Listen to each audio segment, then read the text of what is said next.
The value gap is the belief that white people are valued more than others. And this belief isn't the possession of loud racists, people running around with white sheets over their heads or swastikas tattooed on parts of their body. Rather, this belief animates our social practices, our political arrangements, and our economic realities. This belief that white people matter more than others distorts our characters and deform our democracy. What's up, guys? Welcome back to my YouTube channel once again. My name is Dash Lifestyle. Kindly for watching me for the first time, remember to subscribe and also like the video. So guys, in today's video, I want us to watch this video from a black professor exposing hidden secret about racism by white supremacy.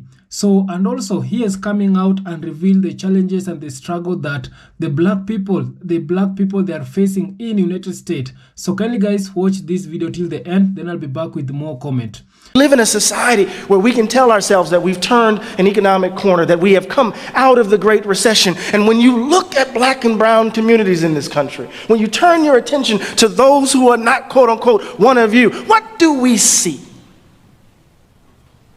We don't see a community that's come out of depression or come out of economic recession. We see a community struggling to make ends meet, right? I interviewed a young woman by the name of Christine Frazier. I write about this in the book. And Christine played by the rules, did everything right? Her husband died. She lost her job and she couldn't make ends meet. She couldn't pay her house note. And the sheriff's office came in the middle of the night, 3 o'clock in the morning, and they unlocked the door and they told her and her mother and her daughter and her grandson to get out, and they proceeded to empty the house of a lifetime worth of memories, to put all of it in the yard. She said, they came into my home like I was a drug dealer, but they knew that dogs were there. And she said they told her they didn't have any place for her to go. And they said to her, you have to figure out what you're going to do. But they knew dogs were there. So they called animal shelter.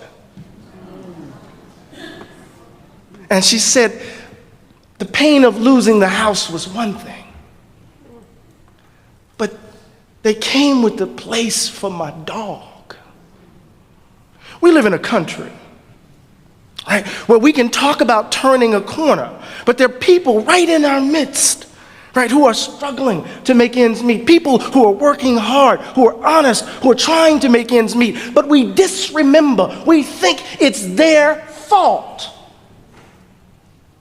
Right. So in the book, I talk about the Great Black Depression. I talk about the fact that black folk lost their homes, over 240,000 homes lost as a result of the collapse of the housing market. I talk about, the fact that over 38%, 40% of black children are growing up in poverty. I talk about the downward mobility as African Americans experience the loss of incomes, the inability to dream big dreams for their children because they can't make ends meet. And we live in a country, right, that says we've turned the corner, right? But let me say this really quickly. Y'all all right? I don't know why you invited me here. I'm going to tell the truth. I'm going to tell the truth. In my mind, democracies require particular kinds of dispositions to work.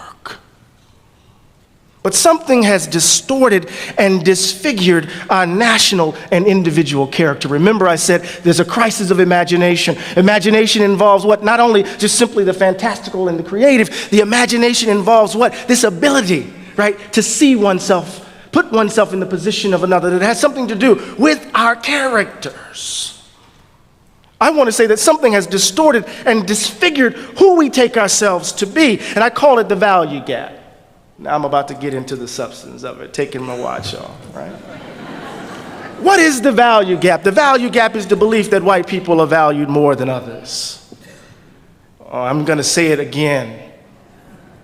The value gap is the belief that white people are valued more than others. And this belief isn't the possession of loud racists, people running around with white sheets over their heads or swastikas tattooed on parts of their body. Rather, this belief animates our social practices, our political arrangements, and our economic realities. This belief that white people matter more than others distorts our characters and deform our democracy. I like to tell the story of my father, who was the second African-American hired at the post office in Pascagoula, Mississippi, the place where William Faulkner honeymooned. And back then, getting hired at the post office was high cotton, right? And so he knew he had precocious kids, so he decided to move us from the east side of Moss Point to the west side, on a hill, Briarwood Circle. And as we were moving into that house, I'm playing with my Tonka truck. You remember those old Tonka trucks? I'm playing with my Tonka dump truck, and I'm making my dump truck noises, and all of a sudden I hear an adult say, "Stop playing with that nigga." And it's the first time I had been called that word in that context. So I grabbed my truck and I took it inside and I took it to my father who doesn't suffer white people easily. Right? Ran outside and he did whatever he did. But that's how we typically tell the story of American racism, right? Some black family achieves the American dream. They move to a big house on a hill, and then some child is wounded by some mean-spirited adult who calls them the N-word, and then that child has to work all of her life to prove that she's not that.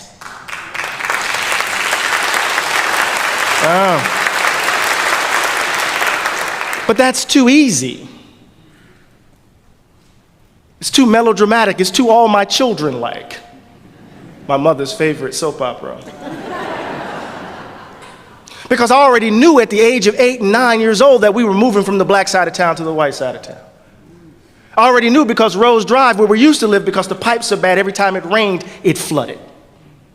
I already knew because the sidewalks weren't paved like they were on the west side. The baseball diamond wasn't cut as regularly as it was on the other side. The houses were smaller. The schools weren't as financed. The town, that side of town, was subject to layoffs by Ingalls, the shipyard, paper mill.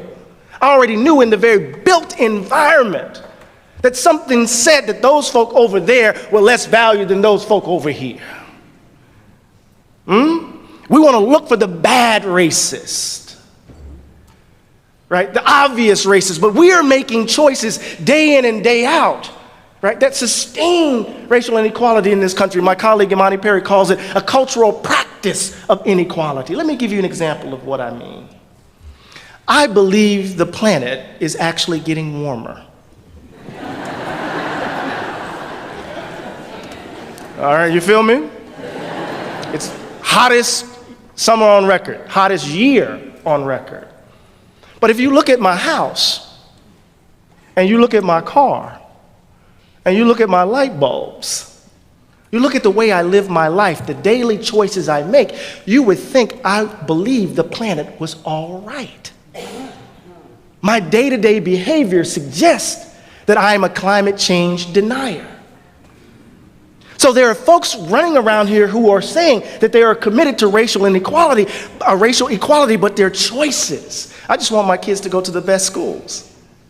The social sciences have already said that whenever you hear that phrase, it's usually a proxy for how many black and brown kids attend my school. I want my neighborhood to be safe. We know what that means. I want my property values to stay. We know what that means. Right? So it's in the kind of water, the cultural practice, the value gap is evidenced.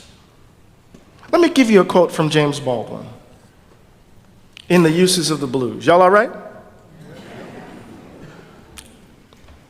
Baldwin clearly states what he takes to be the Negro problem. I'm talking about what happens to you if you've barely escaped suicide or death or madness or yourself. You watch your children growing up, and no matter what you do, you are powerless. You are really powerless against the force of the world that is out to tell your child that he has no right to be alive, and no amount of liberal jargon, no amount of talk about how well and how far we have progressed does anything to soften or to point out any solution to this dilemma. In every generation, ever since Negroes have been here, Baldwin writes, every Negro mother and father has had to face that child and try to create in that child some way of surviving this particular world. Some way to make the child who will be despised not despise himself. I don't know what the Negro problem means to white people, Baldwin writes, But this is what it means to the Negro. What does it mean to try to construct an idea of the South in a country that is organized in every single way on the basis, on the grounds of the value gap? Not because people are mean-spirited, but it's because it's in the very DNA of the country. And this is what makes addressing the problem, I'm leaving my notes now. This is what makes addressing the problem of white supremacy, of racial inequality in this country so difficult, because we refuse to look the ugliness of who we are squarely in the face and dare to imagine ourselves differently.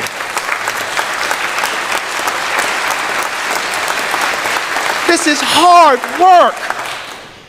This is hard. The value gap isn't sustained by loud racists. The value gap is sustained by all of us. All of us. You don't need white people for white supremacy to work. When I'm in New Jersey and I'm driving down Stuyvesant Avenue in Trenton, I hold a set of generalizations about the people who occupy that particular neighborhood. It's known as Little Iraq. I keep my head on a swivel. Right? There's a kind of particular fear that gets generalized, that is generalized to an entire population, that informs a set of assumptions about how I interact with them. And those generalizations have policy implications. We are socialized and habituated into believing, right, certain things about certain folks. Right? I write about this in the text. Nancy DeTomaso at Rutgers, a social scientist, she did a series of interviews of white working class folk in Cleveland, in Ohio, and in Tennessee, and in Jersey, I believe. And she said she was interviewing these workers, and one worker said, I'm sorry, black people are just lazy. They just want a handout. You've heard this before. It's been informing public discourse since I can remember remembering. And they don't want to work hard for anything. And it turned out that his father was close friends with the union boss who hooked him up with a job. Another interviewer, right? I'm sorry to say, they're just lazy. They don't want to work. It turns out that not only his friend gave him the test that he needed to take for his job, gave him the answers to the test. And what Nancy's trying to suggest in this moment is, right, not that there is some, right, overt racism that's happening. People are just hooking up their friends and families, right? That it's what she calls opportunity hoarding, that racial inequality actually is perpetuated through social networks, right? And because we're so deeply a segregated society, our social networks are typically, 75% of our social networks are 100% homogeneous. So opportunities pass through certain networks that do not pass through others. Right? I'm just helping out my child. I'm not being racist. Right? I'm just helping out my neighbor. I'm not being racist. I said something jokingly to a friend the other night. I said, if we want to solve black-on-black crime in the United States, we just need to integrate neighborhoods. And they didn't quite get it. I said, some of you didn't get it either, right? Most crime takes place, right, because of proximity. White on white crime, 83% of crime that happens in white communities happens between white and unwhite people. 91% happens because our neighborhoods are segregated. If we all move together, then we'll just be criminal with each other. I don't know.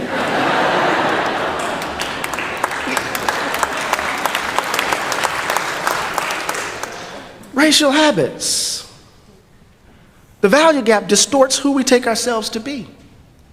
It blocks the way to the formation of the kinds of people democracies require. I was just talking about, with Reverend Hart Anderson, about Abraham Lincoln's rejection of the monstrous injustice of slavery, but his commitment to the belief that white people were superior than black people. And how those commitments blocked the way from him becoming the kind of human being his idea of democracy required.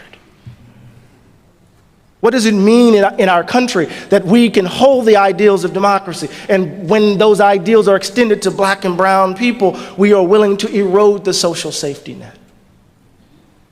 Right? Welfare, for much of the New Deal, right, was in fact a project of Southern Dixiecrats aimed at addressing poor white Southerners. But the moment the face of the welfare state became black, as my colleague Martin Gillens writes, it became, right, an emblem of the problem with big government. What happens when we're willing to turn our backs on an idea, a robust idea of the public good, because it involves people who are not like us?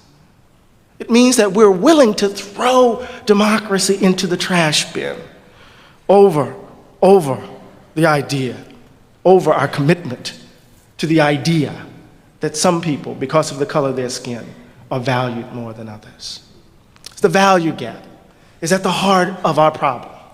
The value gap is evidenced in our habits of living, habits that define where we live, where we work. I can't begin to tell you how often I have to leave the particularity of my experience at the door in order to make white people comfortable. It's almost as if, as James Baldwin writes in Notes of a Native Son, we have to make ourselves blank in order to wash away your guilt. And so we dance this dance, America's racial theater. It's this dance so that you can't be called a racist and I can't trigger your fears. Huh? The worst thing that you can be called is a racist, even though everything that's coming out of your mouth, Donald Trump suggests otherwise. Right? We find ourselves in this dance, unwilling to confront the ugliness of who we are. Just think about this. The last piece of great legislation passed in the Great Society was the 1968 Fair Housing Act. I'm watching my time. 12 years later, Ronald Reagan is elected. 12 years later, there is the triumph of a political ideology designed to undo the Great Society and the New Deal. Did we fix the country in 12 years? 1965, the Voting Rights Act. Right? By 1980, wholesale attack. We don't need to protect them anymore, right? Shelby, we don't need to do it. And what happens after the Shelby decision recently, right? We get a proliferation of attacks on voter registration, voter IDs, right? Think about it. At every turn, at every moment of progress in this country, we have seen a reassertion of the value gap. At the moment in which we give voice to the principles of liberty and equality, right, in the context of the American Revolution, what do we get in response? We reconcile those principles with racial slavery. John Adams, it is said to King George, "We will not be your Negroes." At the very moment in which he's giving voice to an idea of freedom is predicated upon an intimate understanding of unfreedom. A reassertion of the value gap. In the moment of radical reconstruction, we offer, right, a vision of multiracial democracy. What do we get in response to radical reconstruction? We get convict leasing, right? Convict leasing. You wouldn't have the city of Birmingham without the labor, the forced labor of convicts, quote unquote. People arrested for what reason? Right? Slavery by another name, as Brother Blackman talked. And you get Jim Crow and a reassertion of the value gap. In the context, right, of the black freedom struggle of the mid-20th century, everyday ordinary people demanding dignity and standing. What do we get in response? We get the tax revolt in Northern California. And we get calls for law and order. Value gap. What do we get when we elect our first black president and we think we turned the corner? We get the vitriol of the Tea Party. And we get a wholesale attack, right, on the voting rights of black and brown peoples. At every turn, at every moment of progress, that progress is arrested by a reassertion of the value gap. We have to do the work, but we're afraid. We are afraid. White fear has driven this country since its founding. Think about Thomas Jefferson's notes of the state of Virginia. I'm going to come home. I'm trying to get there. Right? Think about, he said, "I tremble for this country because of the sin of slavery." Right? He was afraid of what that meant, the divine punishment that would come for holding another human being in slavery. And he writes that particular formulation in the section on habit formation. Because he said, what happens to a child who witnesses the violence of slavery? Something is broken on the inside of such a child who experiences that. Something happens to their character, Jefferson suggests. But in that moment of fear, right, it drives policy. Think about, right, the fear of Abraham Lincoln in the second inaugural, supposedly the second founding. Think about the fear surrounding Black rage with the Black Panther Party. You know, that cover of the New Yorker where they had Obama dressed as a Muslim and Michelle Obama as Angela Davis. And they were bumping fists, and people were like, what does that mean? Did they bumped fists? Did the Black people just begin revolution?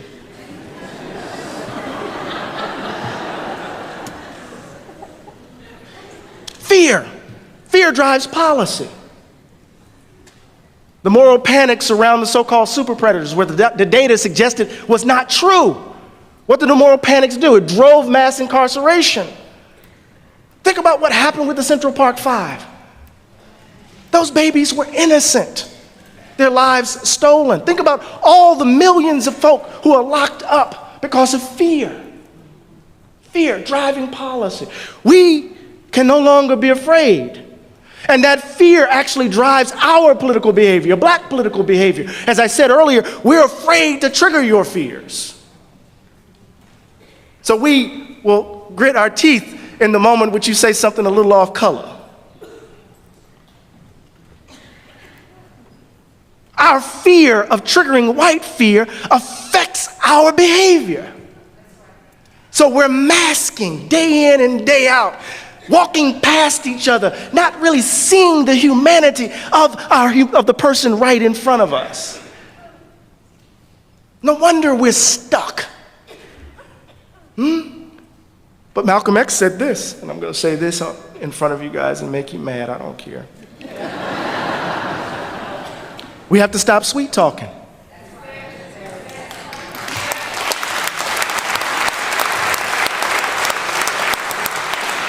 Tell you how we really feel. Tell you what kind of hell we've been catching, and let you know if you don't clean up your house. If you're not ready to clean up your house, you shouldn't have a house. It should catch on fire and burn down. Now, I'm not trying to burn down anybody's house. But what Malcolm is talking about is frank speech. That we have to confront each other.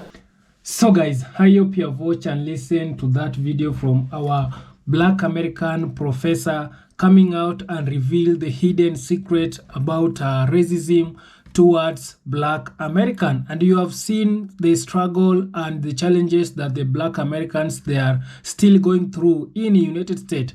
For me, I really love to see the Black professor coming out and waking up as Black people, because for a very long time we Black people, these people that have been taking us for advantage, these people that have been saying so many things about Black people in an extent whereby they have gone even and hide our Black history. And that's why seeing the Black professor, the revolutionary Black people coming out and exposing this, it makes me feel good, because the national medias, they cannot display what our professors they are saying, because United States, the national media, they cannot fight for the rights of the Black people. It is always hiding what is happening to the Black Americans. And that's why I will keep on sharing this revolutionary message and this hidden truth that these people that have been doing to us Black people,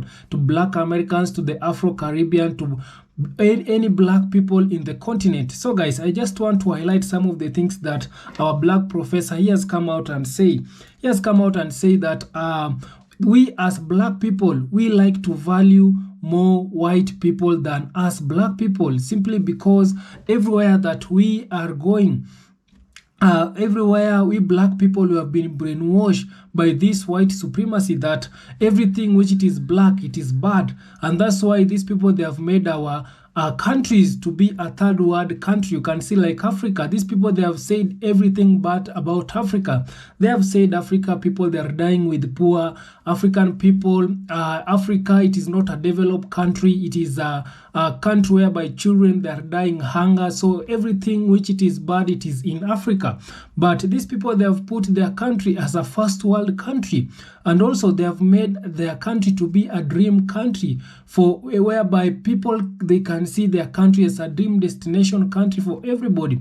So this is tell you that these people, they have painted bad things about black people. So because of that, we black people, we ended up giving also, we ended up valuing white people than us black people. That's why you can see it is very difficult for us black people to support each other. It is very difficult for us black people to embrace ourselves, to an extent whereby you have seen some of the black people, they are going on and bleach because they have seen white color, it comes with more privilege, it comes with more opportunity. So because of that, they are ended up bleaching their skin color so that they can be white, so that they can get more white privilege. But for me, I can tell you that it is going to change. These people, they are going, in some years to come, the white supremacy, they are going to respect us black people. They are going to treat us in how it's supposed to be. You have seen the kind of the racism and the kind of treatment that the black folks that are going through in United States. So racism, it has been shown to black people. Black people, they are being given less opportunity in United States. These people, they are being paid low wages. Anything which it is happening in a crime scene whereby black person has been involved, this black person will not go for free. This black person will pay, they will do anything to this black person. So this is tell you that also the criminal injustice in United States, it is against black Americans. So they have made black Americans to be a money generators in United States, because you might find out that a black person, he has done a small mistake, he will not go free. But a white person, if he or she has done a small mistake, these people, they will leave him or her to go for free. So what this is to tell you that black people, they are not safe anymore in United States. These people, they are still suffering in United States. And that's why I really love how Professor, he has come out and say that also we black people, we need to value ourselves before going on and value these other races. Because in this world, why are we black people not supporting each other? You will see that black person is the first person to go and support white store, to shop in a white store, to shop in a Chinese store, to shop in an Indian store, leaving their fellow black store. Why is it like that? And have you ever seen a white person coming and shop to a black store? Have you ever seen a Chinese coming to shop in a black store? India coming to shop in a black store? It is very difficult to see Indians coming to shop in a black store. But for us, it is regularly. We love supporting these other races than our own race. That's why our professor, he's telling us that first thing that we as black people, we need to do, it is to support each other. And if we will be supporting each other and speak in one language, we black people, we couldn't be going through all this racism and all these challenges that we are still going on through in United States. Because up to date, the black people in America, they are being given less opportunity. Look, the school for the black folks. We have so many black people in United States. They have degree, they have masters, but they are not getting that job. Simply because the white folks, they are giving themselves a first priority. So this is tell you that the system there, it has been designed to bring down white people, black people. So we black people, we need to wake up. The only thing that we need to do, first of all, it is to speak one language and to support each other and unite. Unity, it is among us. It is one of the first things that we black people, we need to do. So we need to unite so that we can be strong. There is a power in unity. There is a strong when people come together. There is that a strong power. So this is tell you that we need to unite, and also we need to be respected. These people, they have been, also here in Africa, we have this mentality whereby when we see a white person, we see him as a Jesus. That's why in some of our African homes, even today, we are still having a white paint of Jesus in the wall. So black people, some of them, they are still worshiping white Jesus. You can see how these people, they brainwash us. When we see a white person, we always give them the first priority. Why is it like that? In the airport, when we see a black person in the queue, or when you see a white person in the queue and a black person is there, you can see a watchman, a black watchman, a black soldier coming out and escorting a white person so that they can serve faster than the other black person. You can imagine that it is happening in our African airport, giving them first priority. So these things needs to change. We need to change as a black person. Our professor has analyzed some of the challenges and struggle we are going through, and if we will not change these struggles and challenges that we are going through in United States, it will not over. You can see the Chinese in United States, they are speaking with one voice. They are speaking one language. See the Indians, see the Arabs, they are speaking with one language. Why is it difficult for us black people, the black folks, to speak in one language? So we need to change. And also our professor, he has highlighted the racism that we are going through. Of course, black people, we have gone through a lot of racism, but that one, it is going to change. So kindly guys, let's talk more on the comment section. And also share this video and like this video, because when you like, according to the YouTube algorithm, it will share this video to a lot of people. Like, subscribe, and let's talk more in the comment section. See you on my next one. Bye bye.